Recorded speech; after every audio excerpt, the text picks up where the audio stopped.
Xavier, you've decided to take it upon yourself to come here to Israel to show support and also see with your own eyes what has happened here in the southern Israeli communities that were completely destroyed by Hamas. Firstly, I want to get a little bit of an understanding of how that experience has been like for you, coming from the United States, we've heard so many people just simply say this hasn't happened, it's fake.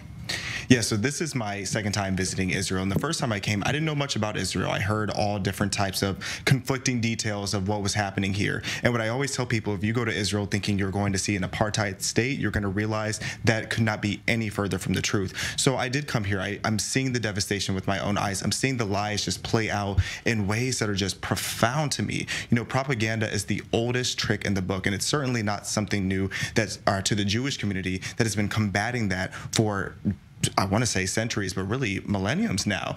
And I am just so proud as a Black American Christian Zionist to be here to stand in solidarity with the Jewish community and with Israel as we try to easily debunk these lies that they keep desperately trying to spread, because they are morally brilliant by spreading these lies, but they are just ethically bankrupt because there is no ethics to what they're doing. This propaganda that they're spreading is really costing people their lives. It's costing people their livelihoods over in America. And I have so many people who are trying to even hunt me down. I say controversial things on the internet all the time, but this is the first time in my career that I'm having people trying to come to my home, threatening to kill me, and having threatening to have protests in front of my home. I'm having to go to the police station because these people are so passionate in their hatred towards the Jewish community and towards Israel.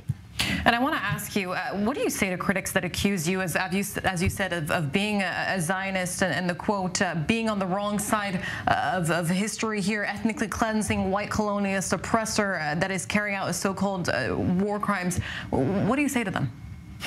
I just think it's foolish. I think it's so easy to see which side is the truth. I made the mistake in the past. I used to call this conflict complex. Really, it's very simple. You have one side that is comprised of musty terrorists who are completely fueled by hate, have always been fueled by hate. It's even in their charters to be fueled by hate. And then you have the state of Israel, the state that is always defending itself, that is not initiating these conflicts. Yet for some reason, the media tries to present Israel as the villain in this situation. But if you look in every single incident that has happened in this conflict, Israel has never been the one to initiate. Israel has tried to come up with a compromise on numerous different occasions, has bent over backwards to cater to the Palestinians, yet every single time it's like the hand that is feeding them is bitten. And I just don't understand how people can possibly say that they're doing their research, yet be so confused about this subject. And you mentioned the concept of complexity in this conflict, but in your opinion, why is the woke movement getting this conflict, the Israel-Hamas war, so wrong? Do you think that it's a sort of oversimplification of taking the conflict of racism that we've seen played out in the United States and applying it to here in the Middle East, where it's not a question of black and white here?